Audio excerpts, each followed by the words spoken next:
Today, we're going to look at a couple stories and see if there's any possible way these stories fit in to the world that we're living in today. The first story we're going to read is in Matthew 21. This is the parable of two sons. This is start at verse 28 of chapter 21 of Matthew. But what do you think? A man had two sons, and he came to the first and said, "Son, go work today in the vineyard." And he answered, "I will not." But afterward he regretted it, and he went. Then the man came to the second son and said the same thing. And he answered, "I will, sir." But he did not go. Which of these two did the will of his father? They said, "The first." Jesus said to them, "Truly I say to you that the tax collectors and the prostitutes will get into the kingdom of God before you. For John came in the way of righteousness, and you did not believe him, but the tax collectors and the prostitutes did believe him. And you, seeing this, did not even feel remorse afterwards as to believe him." Now, a little bit of context. Right before this happened, Jesus literally walked into the temple. Okay? So Jesus goes into the temple. The chief priest, okay, the top guy, the guy in charge, that's why it's called the chief priest. The chief priest and his elders, they come to Jesus and they say, "By what authority do you do the things that you're doing?"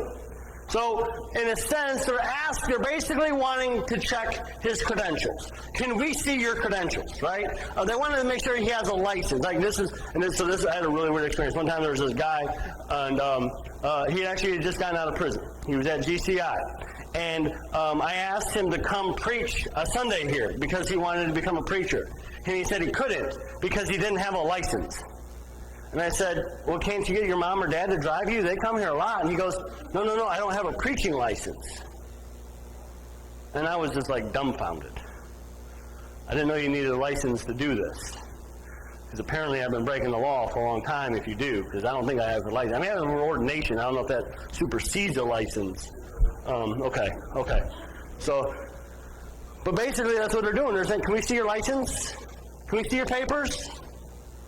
By what authority do you do these things? Who gave you the authority? What seminary did you go to? Who was your trainer? What church body ordained you?" Because that's us. We run the seminary. We give out the licenses and the ordinations. We are the ones who teach people, and we didn't teach you. So by what authority do you do these things? And then Jesus said, "Well, I'll answer your question if you answer my question." Now, once again, I'm not quoting this verbatim, but it's all right there in verse 20 or chapter 21, right before this, right? So Jesus says, "Okay, I'll answer your question, you answer my question." Okay? John, the work that John was doing, was that of heaven or was that of men? And they're like, well, if we say it was from heaven, then he's going to accuse us of not believing it. Can't have that. If we say it was from man, the people who believed John are going to get mad at us, and we don't want to have to deal with a bunch of angry people, right? Because that's the last thing pastors and priests want to deal with is angry people. Typically. Not all of us. Some of us like to fight. And so they say to Jesus, "Well, we don't know. We're not going to answer your question." And Jesus says, "Fine. I'm not going to answer you either." Right? So, a couple things here. A, Jesus is in the temple. The chief priest who is in charge of the temple says, "By what authority?" And Jesus says, "Well, I'll answer your question if you answer mine." And he says, "Okay." He just gave up all of his authority in that moment, right? That's just weird. I don't know what they were thinking. But when they say, "I don't know, we're not going to answer your question," why? Because they know, as always, Jesus is setting them up. Jesus is tricking them. Jesus is trying to make them look foolish. Jesus is trying to hurt their credibility, if you will. So they're not going to answer his question. But then Jesus goes into this parable. There's two sons. Right? There's two sons. One says, "No, Dad, I won't do what you want me to do," and then goes and does it anyway. The other son says, yes, Dad, I will do what you want me to do, and doesn't do it. And then he says to the chief priest, which of the sons did the will of my father? Well, the first son, obviously. That's right. The tax collectors and the prostitutes who have rejected God but are doing the will of God are going to get in, and you're going to be on the outside because you said yes to my father but haven't done his will. What does that look like? Now we're going to go to Matthew 25. Okay. So Matthew 25, basically people were kind of asking Jesus about like who gets in and who doesn't get in, you know, that type of questions that we're always so worried about. We're always so worried about where people go when they die. So they come to Jesus, and Jesus says, okay, well, basically there's two groups of people. There's sheep and there's goats. And the sheep are on the right and the goats are on the left. And now there's a split. Okay? And then he's going to look to the sheep one day. And he'll say, come, you who are blessed by the Father, inherit the kingdom prepared for you from the foundation of the world. For I was hungry, and you gave me something to eat. I was thirsty, and you gave me something to drink. I was a stranger, and you invited me in. Naked, and you clothed me. I was sick, and you visited me. I was in prison, and you came to me. Then the righteous will answer him, Lord, when did we see you hungry and feed you, or thirsty and give you something to drink? When did we see you a stranger and invite you in, or naked and clothe you? When did we see you sick or in prison and come to you? The king will answer and say to them, truly I say to you, to the extent that you did it to one of these brothers of mine, even the least of them, you did it to me. Then he'll look to the goats who are on his left. And he'll say to me, depart from me, accursed ones, into the eternal fire, which has been prepared for you for the devil and his angels. For I was hungry, and you gave me nothing to eat. I was thirsty, and you gave me nothing to drink. I was a stranger, and you locked me in a cage at your border. I was naked, and you did not clothe me. I was sick and in prison, and you did not visit me. Then they themselves will also answer, Lord, when did we see you hungry or thirsty or stranger or naked or sick or in prison and did not take care of you? Then he'll answer them, truly I say to you, to the extent that you did it to one of the least of these, you didn't do it to one of the least of these, you didn't do it to me. Now, obviously, I changed that a little bit in my reading there. I hope you noticed. It doesn't actually say lock them in cages in the scriptures. I added that for my own flair, right? Because right now we have children being locked in cages at our border, being denied soap and toothpaste and beds for profit, right? Because, you know, the prison system wasn't making enough profit. So now we had to make detention centers for people who haven't really committed crimes, and we're making profit off of them, children, by locking them in cages. So now we have these two sons. Right, we'll go back. Sorry about that. It bothers me that we were locking people in cages and we're okay with it. There's two sons. The first son doesn't go to church on Sunday, doesn't read his Bible, doesn't pray, but he feeds the poor. He gives water to the thirsty. He clothes the naked. He invites the stranger in. He makes sure that the sick have health care. He makes sure that the prisoner has a friend and knows that he's loved. Then you have the second son. Goes to church every Sunday. Reads his Bible every day, prays before every meal. First thing he does in the morning is hit his knees praying. Last thing he does is hit his knees and praying before he goes to bed.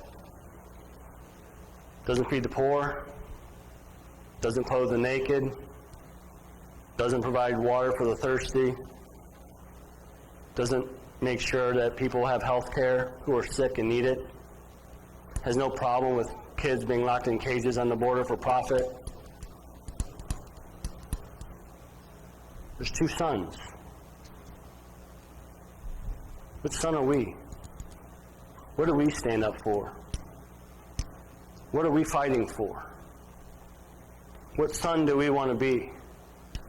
Now, I talked about this several years ago, and you know, because I don't like the way these things are dualistically applied. We live in this world where everything is split. You're either this or you're that, or, like we can only have two parties. We only have, two choices on a lot of different things.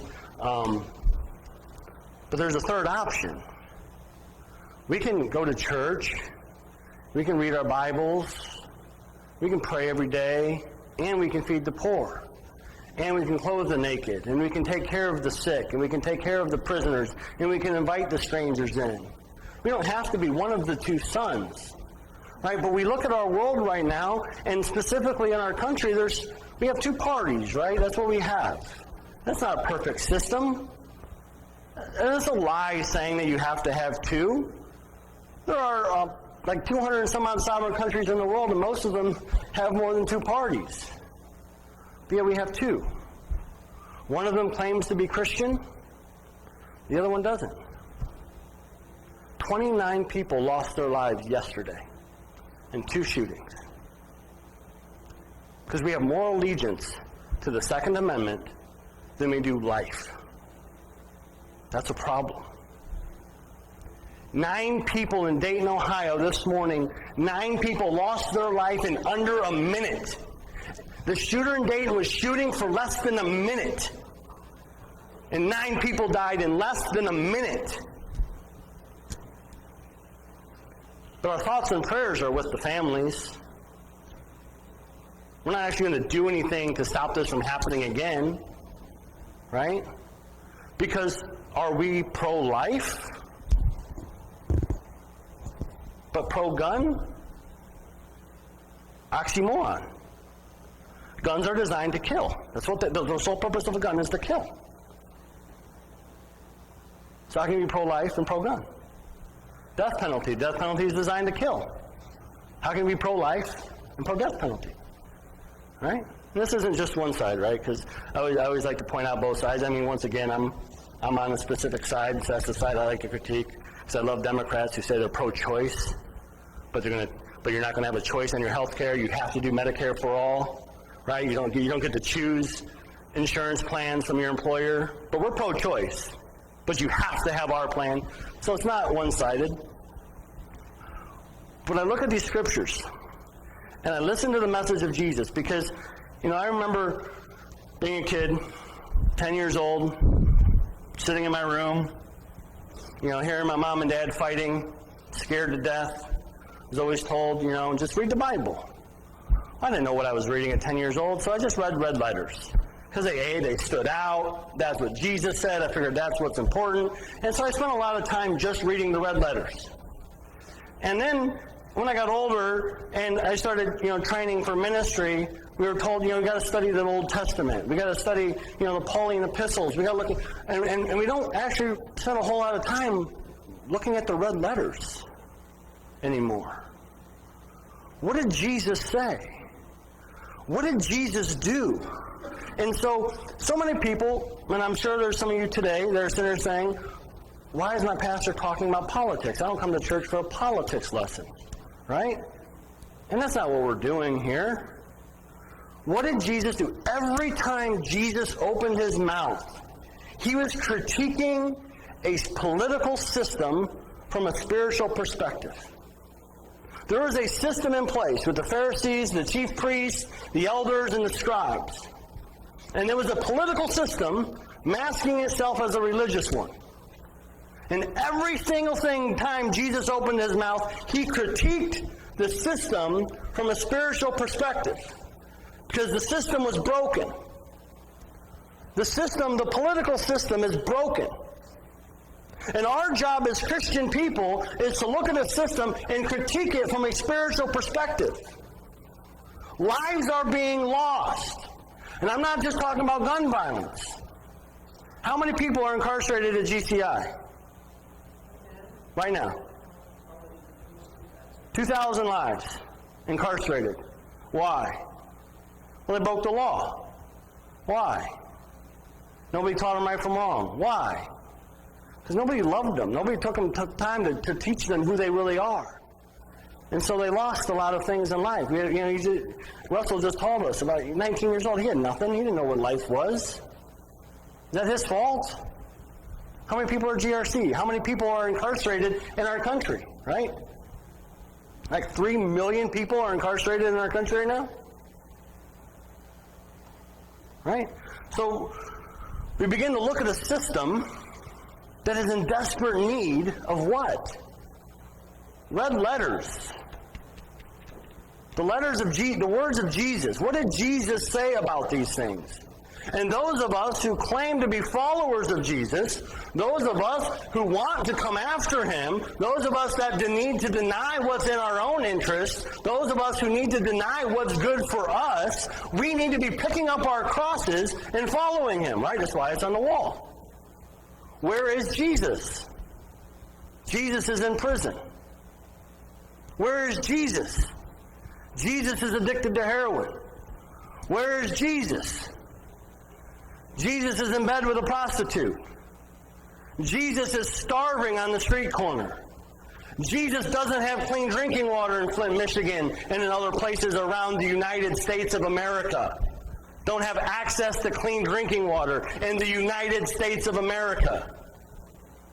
Jesus is without a visitor. Jesus is laying on the street without any hope. Why? Because where is Jesus? Jesus is in those people. The mystery that had been hidden from ages past has now been manifested to the Gentiles, that Christ is in you, the hope of glory. And you are in Christ. We talked about this several times. Specifically last week, I believe. Might have been the week before. Sometimes my weeks get mixed up.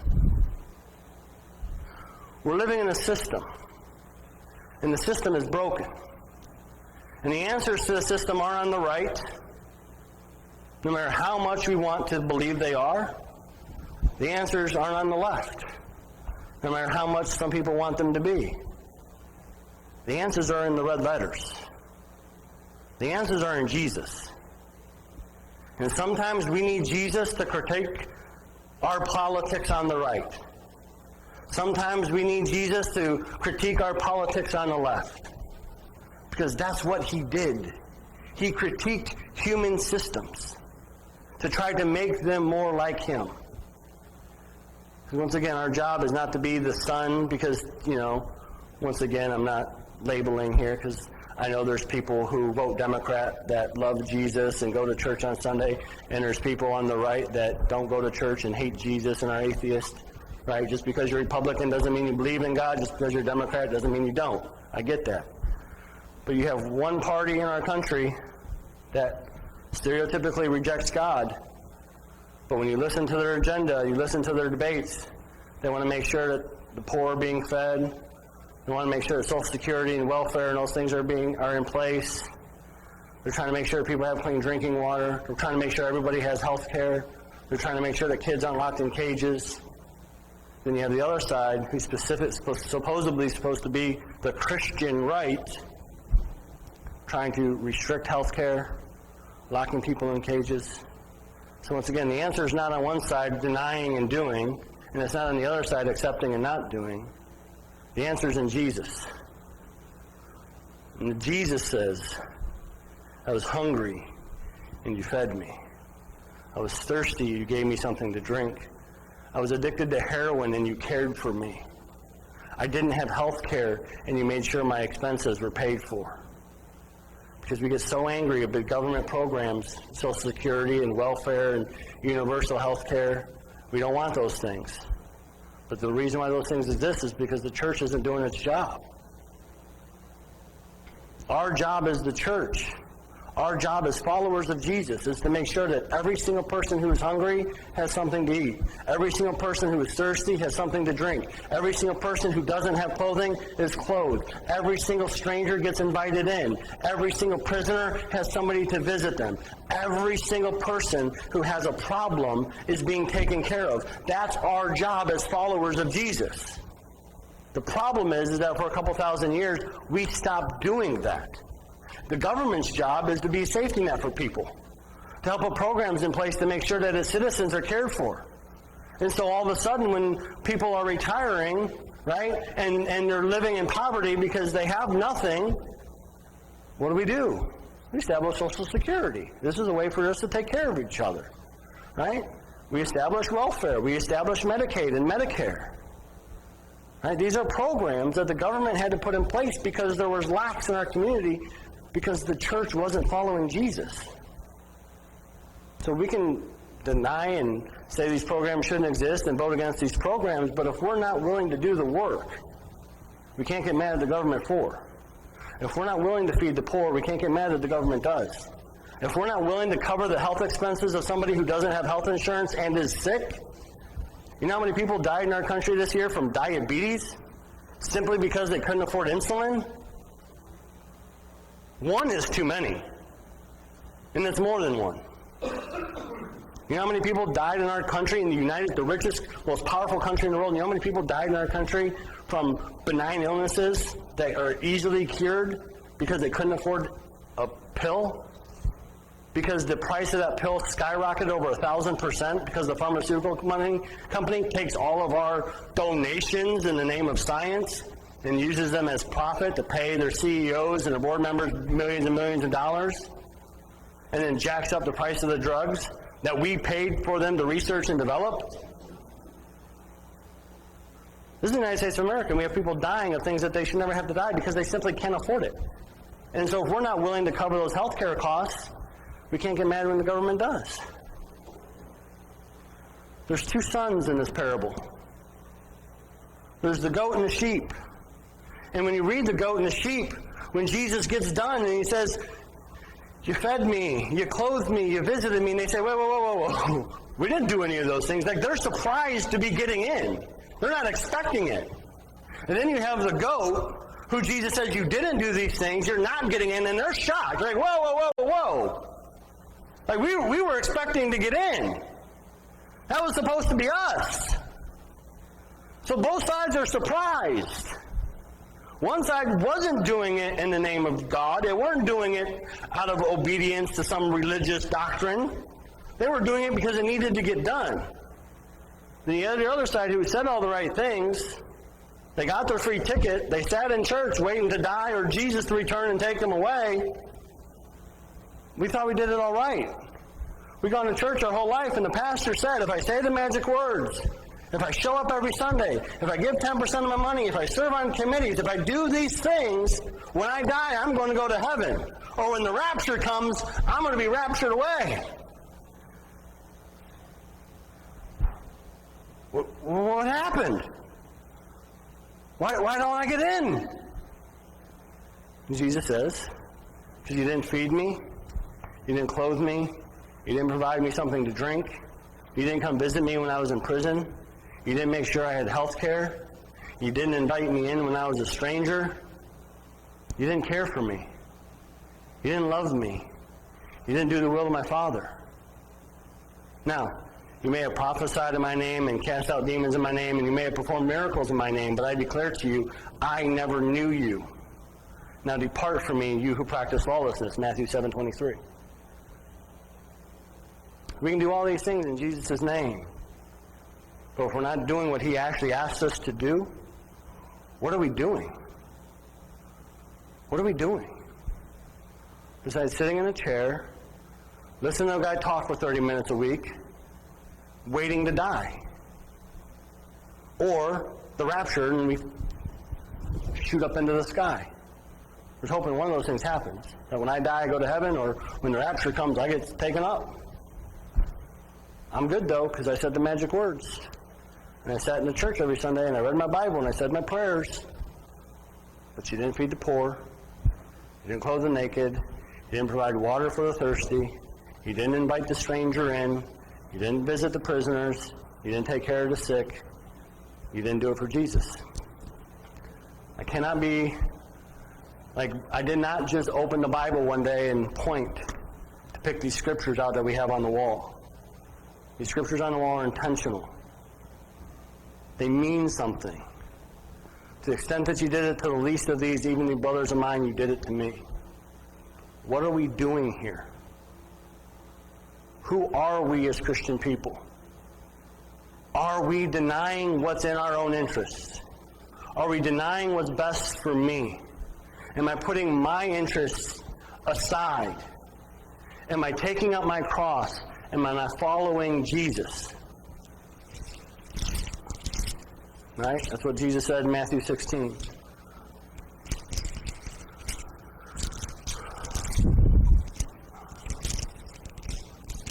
I hate it when books hide from me. Paul in Philippians. For me to live is Christ, for me to die is gain. For me to live is Christ. What does that mean? For me to live is to serve. For me to live is to sacrifice. For me to live is to suffer. And he goes on. He says, do nothing from selfishness or empty conceit, but with humility of mind regard one another as more important than yourself. Do not merely look out for your own personal interests, but also the interests of others. Right? We're Bible-believing Christians. We're Bible-believing Christians. And the Bible says, put the interests of other people ahead of your own. Jesus says, deny yourself. Pick up your cross and follow me. Deny what's best for you and do what's best for other people. Right? As an American and as a citizen of America, I have no problem with a secure border. I have no problem with what's going on with our immigration. Even though there's more illegal immigrants in our country from Europe than there are from Central America, but we don't talk about those illegal immigrants because they're not stealing our jobs. But of course, neither are the illegal immigrants from Central America, because I don't think anybody here is an avocado farmer. And we've got to realize that more human beings in 2018, 2019 so far, more human beings have lost their jobs to robots than they have immigrants. Right? We're not worried about robots who are actually taking over. We're more concerned about Central America.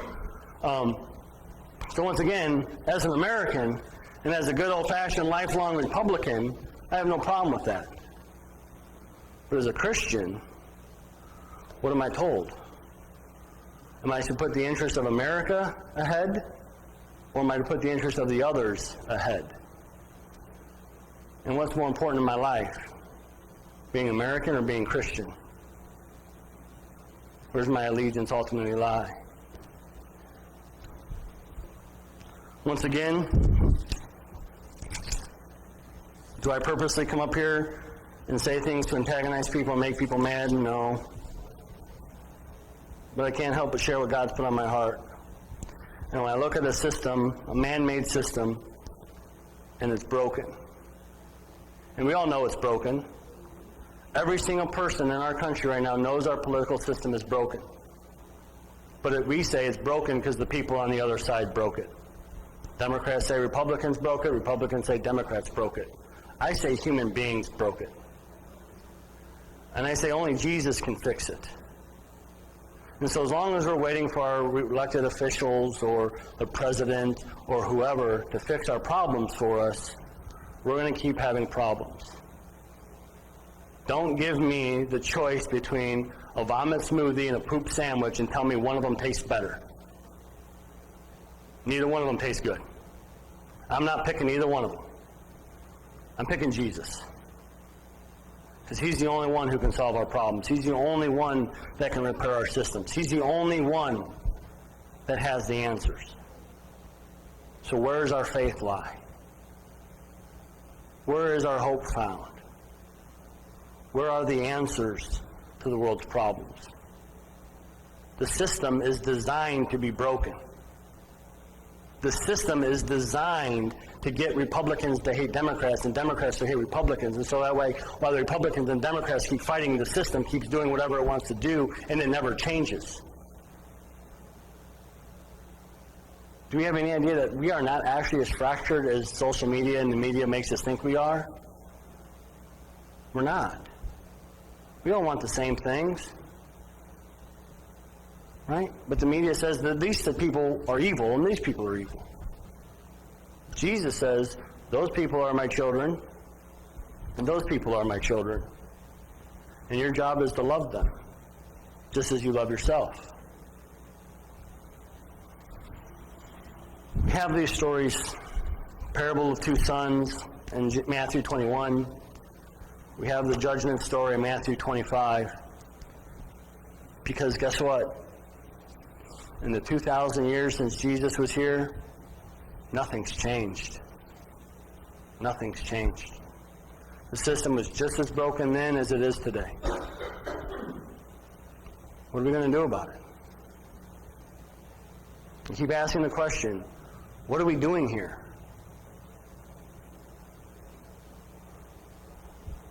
You know what I want to do?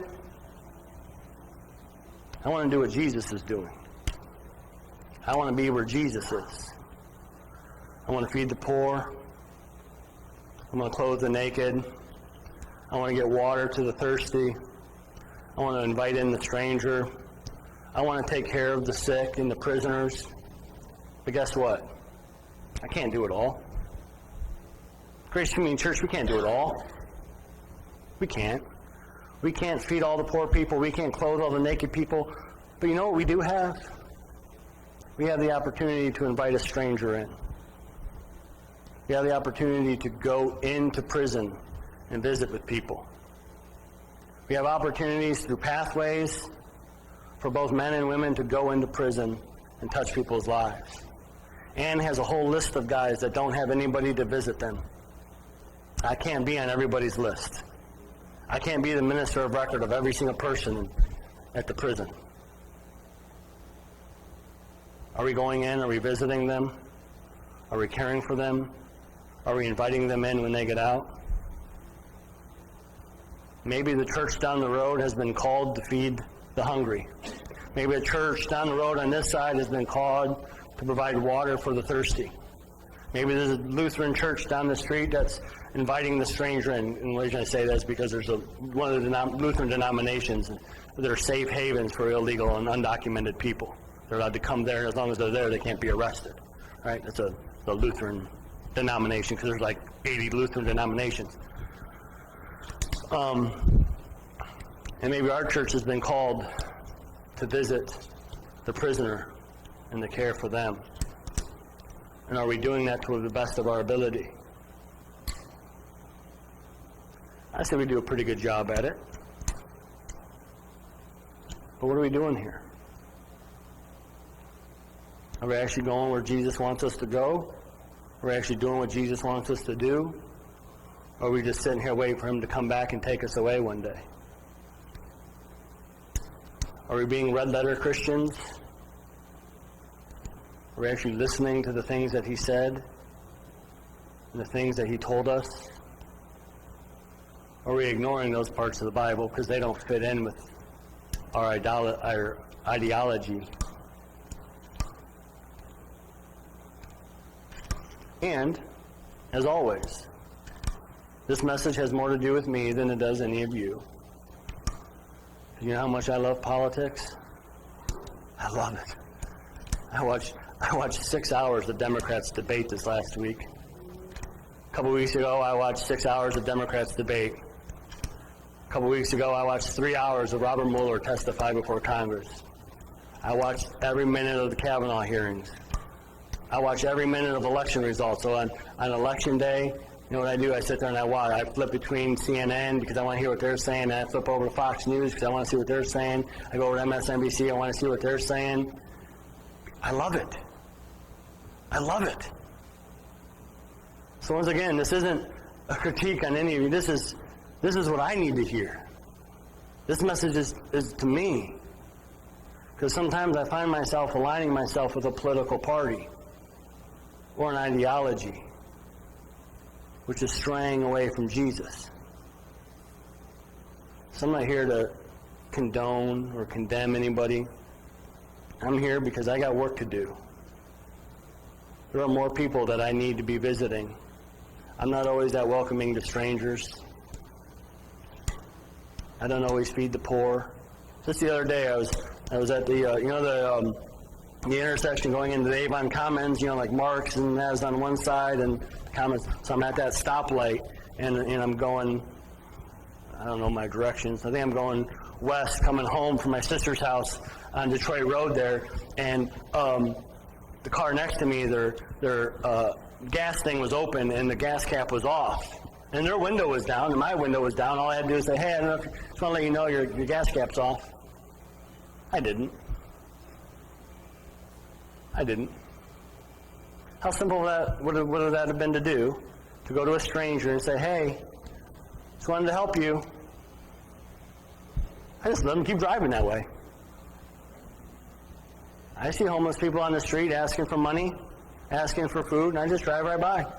Sometimes I even pretend like I don't see them. That way it's a little bit easier on my conscience if I just didn't see them. Right? I still got work to do. I don't always deny myself, pick up my cross, and follow him. But every single day of my life, I want to. Every single day of my life, I want to put your interests ahead of my own. I'm still broken. I still fail. I still find myself supporting things that I know Jesus is opposed to. I know I'm getting closer. I know when I found out last night that 20 people were killed in El Paso, Texas by a white supremacist, it made me wake up a little bit. When I saw that there's been 57 mass shootings in our country just in this 1 year, makes you wake up a little bit. Then I woke up this morning and I found out that there was one right down the street. 9 people killed in less than a minute. Something's going on. Maybe it's time for a change.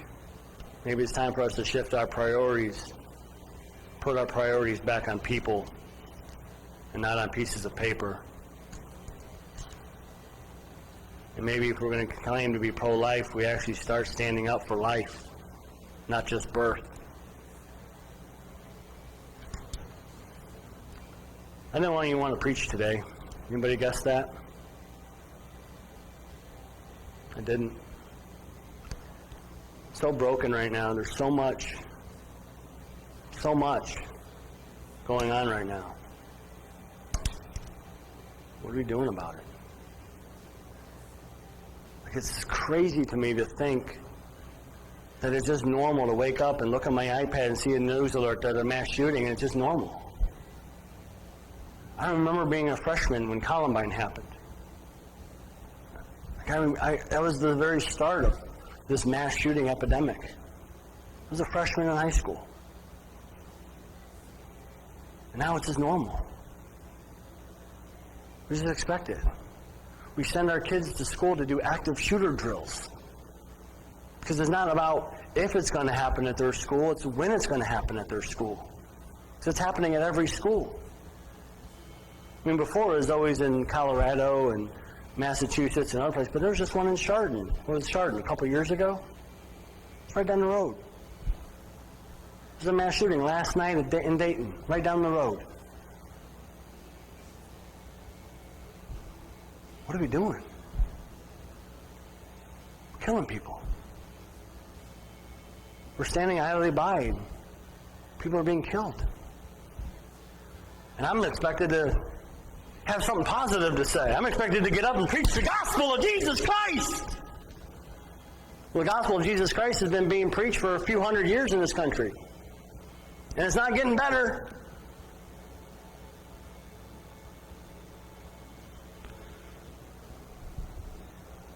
I read these stories, and I read them over and over and over and over again. I just don't know what to do with them anymore. Can I be the third son?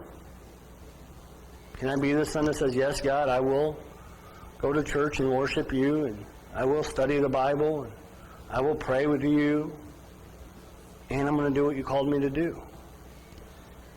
I'm not going to be surprised when he says, hey, Jimmy, you did these things for me. Welcome to my kingdom. I just hope I do. So I look at guys, like Russell and others, I'm just pointing you out because you're here today. I just love these guys. I just want to love them. And I just want to help them. Is that enough? Is that my lot? And I just got to say, well, it's up to somebody else to get rid of the guns. It's up to somebody else to get water. It's up to somebody else to invite in the stranger. No. I know I'm rambling, but I'm struggling right now. I'm struggling right now because the news is what it is.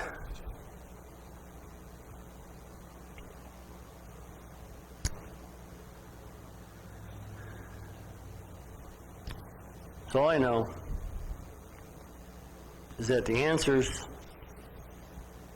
are not in voting for Republicans or voting for Democrats. The answers are in following Jesus.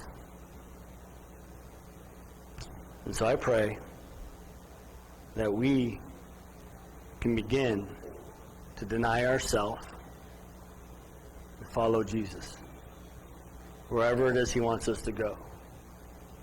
Whether it's something really hard and going into prison and being a mentor to people in prison, or something simple like telling somebody that their gas cap is off. We need to start following Jesus.